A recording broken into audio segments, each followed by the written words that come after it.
Eyebrows observe ಮಾಡುವಾಗ ಒಬ್ಬೊಬ್ರದ್ದು ಒಂದೊಂದು shape ಇರುತ್ತೆ ಆಯ್ತಾ. ಆ ಶೇಪ್ ಗಳನ್ನ ಫಸ್ಟ್ ಅಬ್ಸರ್ವ್ ಮಾಡ್ಬೇಕು. ಸೊ ಈಗ ಇವ್ರದ್ದು ಐಬ್ರೋಸ್ ತಗೊಂಡ್ರೆ ನಾರ್ಮಲ್ ಇದೆ, ಅಂದ್ರೆ ರೌಂಡ್ ಇಲ್ಲ, ಆರ್ಚ್ ಇಲ್ಲ, ಏನಿಲ್ಲ, ನಾರ್ಮಲ್ ಶೇಪ್ ಇದೆ ನೋಡಿ. ಸೊ ಇದನ್ನ ನಾವು ಬೇಕಾದ್ರೆ ಆರ್ಚ್ ಗೆ ಕನ್ವರ್ಟ್ ಮಾಡ್ಬೋದು. ಯಾವ ರೀತಿ ಅಂದ್ರೆ ಇವರಿಗೆ ಮೇಲೆ ಐಬ್ರೋಸ್ ಬಂದು ಲಾಂಗ್ ಆಗಿದೆ. ಸೊ ಅಂದ್ರೆ ನಮ್ಗೆ ಯಾವಾಗ್ಲೂ ಮೇಲೆ ಹೇರ್ ಇದ್ರೆ ನಾವು ಆರ್ಚ್ ನ ಕೊಡ್ಬೋದು. ಕೆಲವು ಕ್ಲೈಂಟ್ ಬರ್ತಾರೆ ಆರ್ಚ್ ಬೇಕೇ ಬೇಕು ಅಂತಾರೆ, ಅವಾಗ ಏನ್ ಮಾಡ್ಬೇಕು, ಐ ಹೇರ್ ಇದೆಯಾ ಇಲ್ವಾ ಅನ್ನೋದು ಅಬ್ಸರ್ವ್ ಮಾಡಬೇಕು. ಫಾರ್ ಎಕ್ಸಾಂಪಲ್ ಇವ್ರ ಹೇರ್ ಐಬ್ರೋಸ್ ನ ತಗೊಂಡ್ರೆ ಸೊ ಇದು ಬಂದು ಕಂಪ್ಲೀಟ್ ಕೆಳಗಡೆ ಕಾಣಿಸ್ತಿದೆ.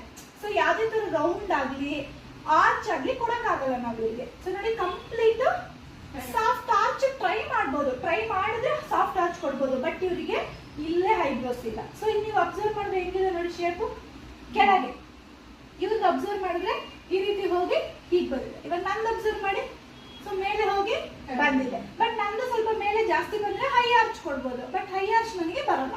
ನನಗೆ ಬರೋದು ಯಾವಾಗಲೂ ಸಾಫ್ಟ್ ಆರ್ಚ್. ಸೊ ಹಾಗಾಗಿ ನಾವು ಈ ತರ ಕ್ಯಾರಿ ಮಾಡ್ಬೋದು. ಇವ್ರದ್ದು ಐಬ್ರೋಸ್ ಅಬ್ಸರ್ವ್ ಮಾಡಿದ್ರೆ ಹೇಗಿದೆ ನೋಡಿ ಹೇಳಿ. ಇವ್ರದ್ದು ಐಬ್ರೋಸ್ ಹೇಗಿದೆ, ದಪ್ಪ ಇದೆ, ಫುಲ್ ಸ್ಟ್ರೈಟ್ ಇದೆ, ಗೊತ್ತಾಗ್ತಿದೆ ಅಲ್ವಾ. ಐಬ್ರೋಸ್ ಕೊಡ್ಬೋದು. ಐಬ್ರೋಸ್ ನ ನಾವು ಮಾಡುವಾಗ ಫಸ್ಟ್ ಯಾವ ಶೇಪ್ ಅಲ್ಲಿ ಇರುತ್ತೆ ಅದನ್ನ ನಾವು ಪಿಕ್ ಮಾಡ್ಬೇಕು. ಫಸ್ಟ್ ಯಾವ ಶೇಪ್ ನ ಕೊಟ್ರೆ ಫೇಸ್ ಸೂಟ್ ಆಗುತ್ತೆ. ಕೆಲವ್ರು ಅದೇ ನಾ ಹೇಳದ್ನಲ್ವಾ, ಕೆಲವ್ರು ಹೇರೇ ಇರಲ್ಲ, ಬಟ್ ಕಂಪಲ್ಸರಿ ಬಂದು